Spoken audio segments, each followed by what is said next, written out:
Law of variable proportion है बेटा, ये बहुत इंपॉर्टेंट रहता है। What is law of variable proportion, ठीक है।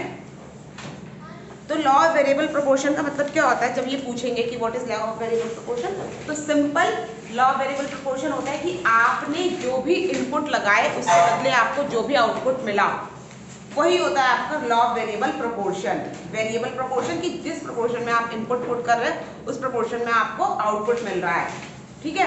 इसके अंदर क्या होता है कि स्टार्टिंग में जो आपका प्रोडक्शन होता है वो बढ़ता है, एक टाइम होता है जब वो स्टेबल होता है, after that eventually it get decreases. कभी भी प्रोडक्शन, जब आप, सिंपल है ना बेटा, जब आप एक एग्जाम्पल के थ्रू समझोगे, अगर आप कोई काम स्टार्ट कर रहे हो, उसके लिए आप एक नई मशीन लेकर आए हो, तो इनिशियली क्या करेगी वो मशीन, ज़्यादा अच्छा काम करेगी, ज़्यादा अच्छा प्रोडक्शन होगा।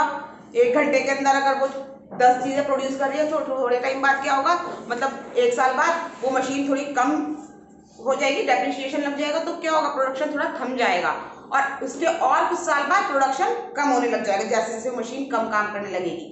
तो लॉ ऑफ वेरिएबल प्रोपोर्शन यही कहता है कि स्टार्टिंग में जब आपके वेरिएबल फैक्टर और फिक्स फैक्टर एक साथ मिलकर प्रोडक्शन करते हैं तो स्टार्टिंग में जो प्रोडक्शन होता है वो इंक्रीज होता है, फिर वो कांस्टेंट मतलब डिक्रीज होता है, और फिर वो नेगेटिव हो जाता है, ठीक है। यही लॉ ऑफ वेरिएबल प्रोपोर्शन है। अब लॉ ऑफ वेरिएबल प्रोपोर्शन पूछा तब तो केवल आपको ये डेफिनेशन लिखनी है, ठीक है। क्या बोल रहे हैं, देखो लॉ ऑफ वेरिएबल प्रोपोर्शन को, कि law of variable proportion state that as more and more variable factor is combined with the fixed factor, कि जैसे जैसे आप वेरिएबल फैक्टर और फिक्स फैक्टर्स को कंबाइन करते हो, marginal product of the variable factor, तो जो आपने वेरिएबल फैक्टर यूज किए हैं ना, और रॉ मटेरियल हो गया, लेबर वगैरह, जो भी इसमें आपने वेरिएबल फैक्टर उसमें यूज किए हैं, उनका जो मार्जिनल प्रोडक्शन है, जो है मार्जिनल प्रोडक्ट एमपी जो है, वो स्टार्टिंग में क्या होगा, में इनिशियली राइज, स्टार्टिंग में उसका मार्जिनल प्रोडक्ट इंक्रीज होगा। Eventually a situation must come when the marginal product of the variable factor start declining, after that क्या होगा, इवेंचुअली मतलब लास्ट में वो डिक्रीज होगा। मार्जिनल प्रोडक्ट में अल्टीमेटली बिकम जीरो और नेगेटिव, और एक टाइम ऐसा आएगा जब मार्जिनल प्रोडक्ट मतलब प्रोडक्शन होना बंद हो जाएगा या फिर नेगेटिव में चला जाएगा, ठीक है। तो यही है, ये तो हो गया आपका लॉ ऑफ वेरिएबल प्रोपोर्शन का डेफिनेशन, जो आपको 2 या 3 नंबर में आएगी, राइट। इसके अलावा 6 नंबर में एक क्वेश्चन आता है, what is return to the factor. यदि ये क्वेश्चन 4 या 6 मार्क्स में आता है तो इसका पूरा शेड्यूल और कर्व और इसके पॉइंट्स बनते हैं, और ये बहुत ही अच्छा क्वेश्चन होता है, मतलब बहुत ही हेल्दी क्वेश्चन होता है। तो इसको अब हमने पढ़ना है। इसके लिए पहले मैं एक शेड्यूल बनाती हूँ।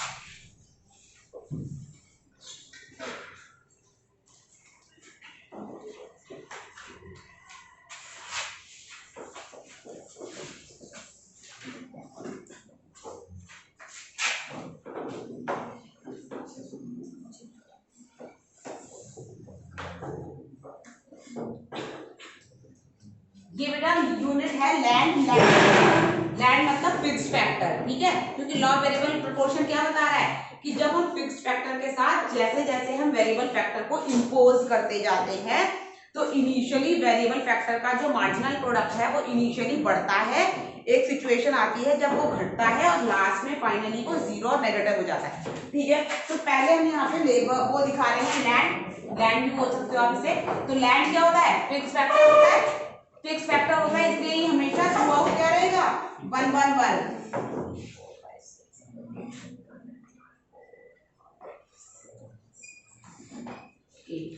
ठीक है।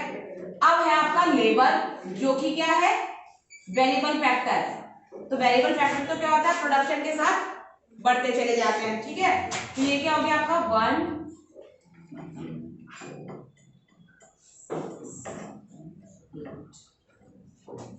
उसके बाद आता है आपका टोटल प्रोडक्ट,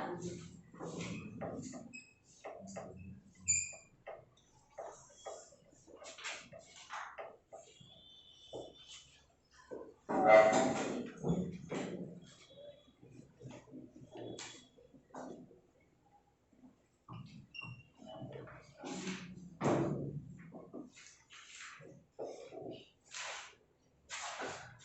ये है आपका मार्जिनल प्रोडक्ट।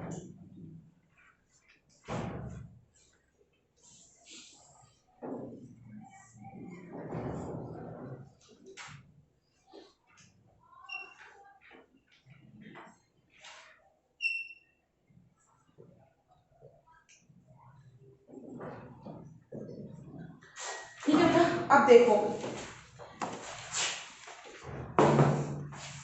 ये है आपका फिक्स फैक्टर, ये है आपके वेरिएबल फैक्टर जो कि बढ़ते चले जा रहे हैं, और ये है आपका टोटल प्रोडक्ट और ये मार्जिनल प्रोडक्ट। ठीक है, तो देखो क्या बोला था उन्होंने कि जैसे जैसे फिक्स फैक्टर्स में as variable factor mix with the fix factor, जैसे जैसे वेरिएबल फैक्टर फिक्स फैक्टर के साथ मिलते जा रहे हैं, बढ़ते चले जा रहे हैं, तो इनिशियली क्या हो रहा है, इनिशियली ये हो रहा है कि आपका marginal product of variable factor are increasing, बढ़ रहा है 2 3 4, तो इसको हम क्या बोलेंगे, इंक्रीजिंग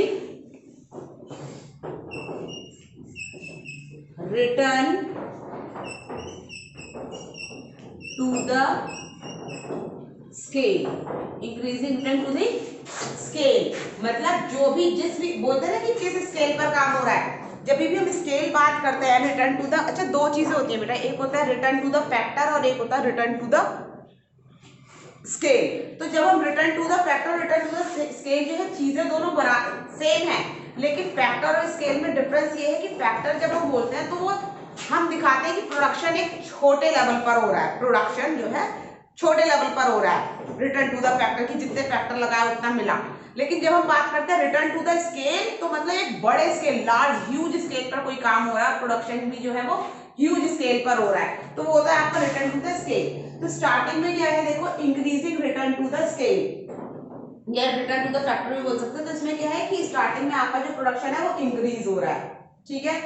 फिर यहां से यहाँ पे क्या हो रहा है, 3 2 1 मतलब decreasing return to the scale,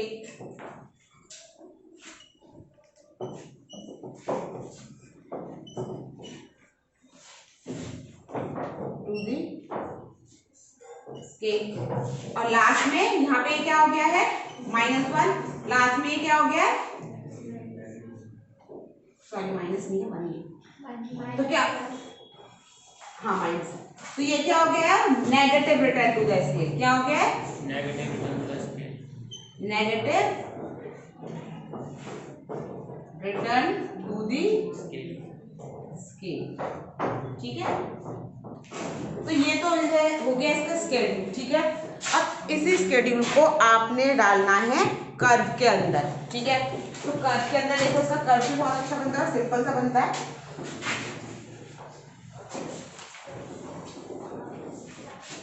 पहले आपको ऊपर ये टोटल प्रोडक्ट का कर्व बनाना है,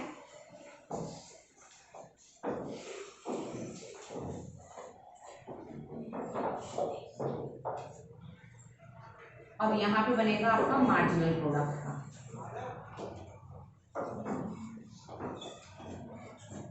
तो टोटल प्रोडक्ट का क्या है बेटा, पहले बढ़ रहा है, फिर घट रहा है, एंड देन नेगेटिव हो रहा है, ठीक है। तो इसलिए पहले इसको आप बढ़ाओगे तेजी से, एंड देन घटाओगे, और देन, है ना, क्या हो रहा है, पहले देखो स्टार्टिंग में क्या हो रहा है कि बढ़ रहा है तेजी से, फिर बढ़ तो रहा है मगर धीरे धीरे, टोटल प्रोडक्ट, ये आप टोटल प्रोडक्ट का दिखा रहे हो, बढ़ा है 2 से 5 ज्यादा गैप, 5 से 9 ज्यादा गैप, 9 से 12 ठीक ठीक, और उसके बाद बहुत कम कम एक एक का गैप, यानी कि पहले increasing at the increasing rate, देखो तेजी से बढ़ रहा है ना स्टॉक, फिर क्या है, बढ़ तो रहा है मगर धीरे से, है ना, यानी कि increasing at diminishing rate, after that decrease, तो ये पॉइंट दिखा देगा आपको डिक्रीज, सेम TUMU जो हमने पढ़ा था ना, तो वही है, initially TP increases at increasing rate, then in diminishing rate and then decrease, ठीक है। अब मार्जिनल प्रोडक्ट क्या है, मार्जिनल प्रोडक्ट पहले बढ़ रहा है ऐसे करके, और उसके बाद घट रहा है, और फिर नेगेटिव हो रहा है, ठीक है। थोड़ा सा इधर हो गया, जैसे हम TU और MU का बनाते थे ना, कि TU का मैक्सिमम पॉइंट MU के 0 वाले पॉइंट से ऐसे टच होता था, सेम वही करना है। तो मार्जिनल प्रोडक्ट पहले बढ़ रहा है, ठीक है, एंड देन घट रहा है और देन नेगेटिव हो रहा है, ठीक है। ये इसको नहीं भी दिखाओगे चलेगा क्योंकि नंबर हमने नहीं दिखाने हैं, बस इसको हमने ऐसे जोड़ देना है। इसका मैक्सिमम पॉइंट इसके लोएस्ट पॉइंट से लगा देना है, ऐसे, है ना। इसका जो मैक्सिमम पॉइंट है वो, और ये वाला पॉइंट लगेगा आपका यहाँ। जब तक आपका टीपी जो है तेजी से बढ़ रहा है, कहां तक बढ़ रहा है, तेजी से, यहां तक बढ़ रहा है ना तेजी से, तो तब तक आपका इसको ये दिखाना है कि मार्जिनल प्रोडक्ट भी बढ़ रहा है।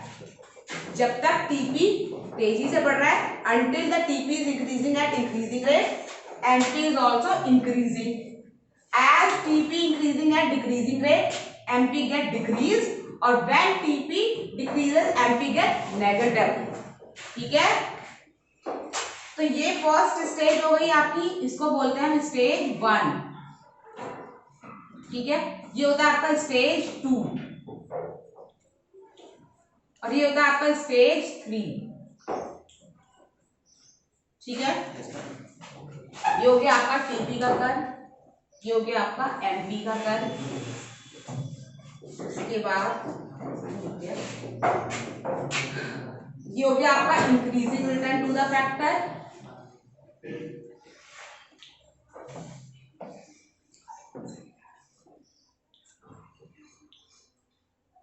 कोशिश करोगे कि वो यहीं पे आ जाए, ठीक है, लिखा हुआ। ये decreasing return to the factor,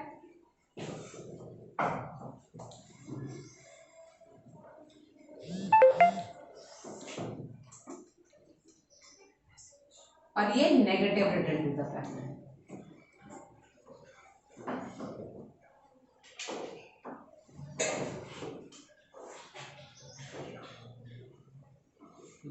आ रहा है समझ,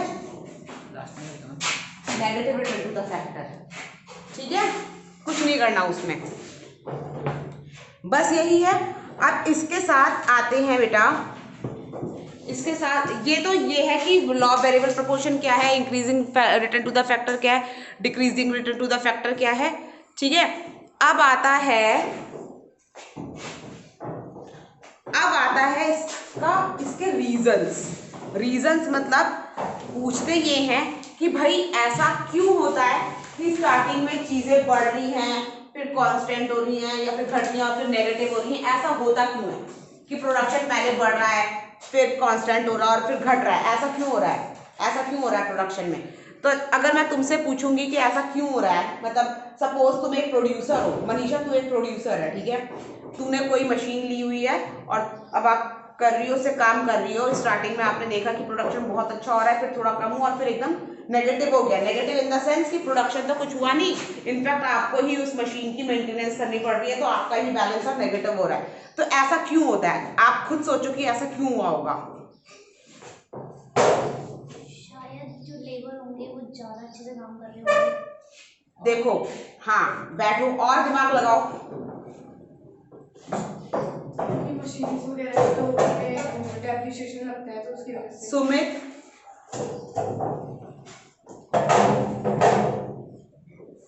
आशीष, रयाल, तुझे क्या लगता है बेटा ऐसे क्यों होगा कि प्रोडक्शन पहले ज्यादा होता है, फिर कम होता है और फिर नेगेटिव हो जाता है, मतलब साल 2-3 साल लॉन्ग रन में ऐसा क्यों होता होगा। सिंपल है, बैठो अच्छा, सिंपल है। देखो क्या होता होगा, एक तो ये होता है कि भाई हमने जो मशीन ली हुई है वो पहले अच्छा काम कर रही थी, अब वो ठीक से काम नहीं कर पा रही, यानी कि डेप्रिसिएशन लग गया। अब कायदे में आपको उसे चेंज कर देना चाहिए, लेकिन आप चेंज नहीं कर रहे, आप उसी के ऊपर फिक्स हो गए हो, मतलब फिक्सिटी टू द फैक्टर। क्या बोलते हैं उसे, फिक्सिटी टू द फैक्टर, कि आपने उसे चेंज करने की बजाय आप उस पर ही फिक्स हो गए। दूसरा ये हो सकता है कि जो फिक्स फैक्टर है मशीन वगैरह और जो आपके वेरिएबल फैक्टर है लेबर जो है, इनके बीच का जो कोऑर्डिनेशन है वो ठीक से नहीं हो रहा। लेबर जो है वो मशीन को ठीक से यूज नहीं कर पा रही, इस वजह से भी प्रोडक्शन खराब हो सकता है। तो इस टाइप के फैक्टर है। तो अब देखेंगे बेटा सबसे पहले हमने देखना है causes of increasing return to the factor, कि क्या क्या वो कॉजेज होते हैं जिनकी वजह से प्रोडक्शन पहले इंक्रीज होता है। तो वो कॉजेज क्या है? सबसे पहला है fuller utilisation of fixed factor, कि जो आपका फिक्स्ड फैक्टर है जैसे लैंड और बिल्डिंग और मशीनरी, ये जो फिक्स्ड फैक्टर है इनको आप अच्छे से अगर यूज करते हो तो स्टार्टिंग में आपका प्रोडक्शन जो है वो इंक्रीज होगा, है ना। आपने मशीन ली हुई है, मशीन को आप बहुत अच्छे से यूज कर रहे हो तो स्टार्टिंग में आपका प्रोडक्शन क्या होगा? तेजी से होगा, ठीक। दूसरा है division of the labour increases the efficiency. जो आपने लेबर लगाए हुए है ना, अब देखो एक चीज तो ये भी होती है कि सपोज मैं मनीषा को कह दूं कि ये 61 बच्चों की क्लास है मनीषा, अब आप ही का काम है कि इनको आपने चुप भी कराना है, इनकी कॉपी भी कलेक्ट करनी है, इनकी लाइन भी लगवानी, सारा कुछ आप ही ने करना है। या चलो बच्चों को छोड़ो, मैं अगर ये बड़े से मुझे ये कह दे कि मैम आपने ही इनको अकाउंटेंसी भी पढ़ानी है, इनको बिजनेस भी पढ़ाना है, इकोनॉमिक्स भी पढ़ाना है, 12th में पूरा आपको कराना है, तो क्या मैं अगर नॉलेज हो भी तो क्या मैं उतना कर पाऊंगी? नहीं कर पाऊंगी। क्यों? क्योंकि एफिशिएंसी नहीं रहेगी ना। एक टीचर 3 सब्जेक्ट 4 सब्जेक्ट नहीं बढ़ा पाएगा, उतनी एफिशिएंसी। नॉलेज तो सेकेंडरी हो गया, बट एफिशिएंसी मतलब एक तरीके से बोल सकते हैं कि कैपेबिलिटी, मतलब ताकत नहीं रहेगी उतनी कि हम इतना बोले 3-4 मतलब पूरे दिन हम बोल है ना। तो इसलिए अच्छा क्या रहता है कि हम डिवीजन कर दे उस चीज का, कि भाई अकाउंटेंसी को ही पढ़ा ले, बिजनेस को ही पढ़ा ले, इकोनॉमिक्स को ही पढ़ा ले, डिवीजन। तो उस डिवीजन से क्या होता है कि हर टीचर आके अपनी फुलर एफिशिएंसी के साथ बच्चों को पढ़ाता है। तो इसका मतलब क्या है? Division of labour increases the efficiency, ठीक है। मतलब जो लेबर्स का डिवीजन करते हैं उससे किसी भी चीज का जो एफिशिएंसी है काम करने का वो बढ़ जाता है। नेक्स्ट है better coordination between the factors. जो भी फैक्टर आपने यूज किए हैं, फिक्स फैक्टर, वेरिएबल फैक्टर, उनके बीच एक अच्छा कोऑर्डिनेशन अगर है तो भी आपका प्रोडक्शन इंक्रीज होगा, ठीक है। कि भाई अच्छे लोग हैं, लेबर अच्छे हैं, वेल क्वालिफाइड है, उनको मशीन अच्छे से चलानी आती है, तो कोऑर्डिनेशन अच्छा हो रहा है, फटाफट काम हो रहा है ना। तो ये 3 फैक्टर्स तो किसके लिए हो गए? Increasing return to the factor के, ठीक। अब अगर मैं पूछूंगी कि decreasing return to the factor के क्या रीजन होते हैं, तो सेम इसके उल्टे हो जाएंगे। क्या हो जाएंगे? एक तो ये कि फिक्सिटी टू द फैक्टर, कि आप ना जिस मशीन के पीछे पड़ गए हो बस आप उसी के पीछे पड़ गए हो, आप उसके अलावा कोई दूसरी चीज यूज ही नहीं कर रहे हो। आपने 10 साल पहले जो मशीन यूज कर रहे थे आप अभी 10 साल बाद भी वही टेक्नोलॉजी यूज कर रहे हो, तो ऑब्वियसली आपका प्रोडक्शन जो है कम रहेगा।